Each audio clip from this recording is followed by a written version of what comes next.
দেশটা আমাদের। এখানে আমরা সারাক্ষণ যদি শুধু মারামারি কাটাকাটি যুদ্ধ করতে থাকি তাহলে এটা কোনোদিনই সামনে যাবে না। আপনি চিন্তা করে দেখেন, চীন, আমরা সে 1948-এ আপনার হলো, 47-এ আপনার ভারত ভাগ হলো, তাই না? চীনও কিন্তু ওই সময় আপনার স্বাধীন হয়েছে। আজকে চীন কোথায় চলে গেছে আর আমরা কোথায় পড়ে আছি? এর কারণ হচ্ছে আমাদের এত বেশি দ্বিধাবিভক্ত, আমরা এত বেশি আমরা আপনার নিজেদের মধ্যে সমস্যা তৈরি করি, কখনো একমত হয়ে একটা মনোলিথিক একটা নেশন হিসাবে কিন্তু আমরা দাঁড়াতে পারছি না, যে কারণে আজকে সমস্যাগুলো তৈরি হচ্ছে। আমি মনে করি যেগুলো আমাদের সকলেরই চিন্তা করা উচিত। আমরা রাজনীতি করি, স্টেক আমাদের সবচেয়ে বেশি। আপনাদের সাংবাদিকদের বলেন, অন্যান্য পেশাজীবীদের বলেন, তাদের সবচেয়ে বেশি স্টেক আমাদের। আমরাও মরি, আমরাও জেলে যাই, আমাদের যে কোনো কাজ যখন সরকারি আসি তখন আবার আমাদেরকে চিন্তা করতে হয় যে এর পরে কী হবে, এইসব চিন্তা আমরা করি, কিন্তু আমরা কাজ করতে এগিয়ে যাই। পৃথিবীটা তো বদলে গেছে এখন, পৃথিবীতে সে আগের পৃথিবী নাই এখন।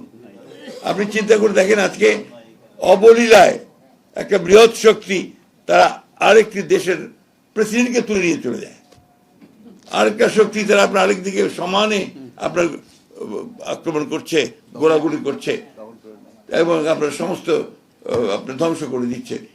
কই, পৃথিবী তো কিছু বলছে না, তো ওই পৃথিবী বদলে গেছে এখন।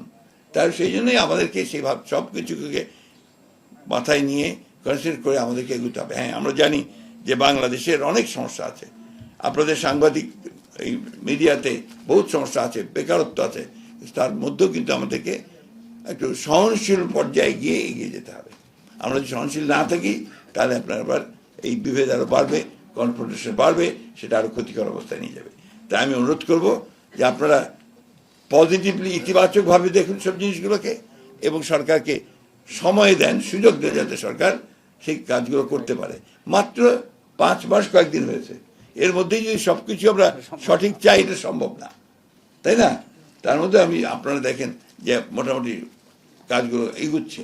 আমি অনুরোধ করব যে আসুন আমরা পজিটিভলি দেখে আমরা কাজ করি, আর সরকারকে সময় দেই কাজগুলো করা ঠিক মতো, এগুলো আমাদের মনে রাখতে হবে। দ্বিতীয়ত হচ্ছে যে সাংবাদিক যে সমস্যাগুলো আছে সেগুলো আমরা অবশ্যই সমাধান করার চেষ্টা করব।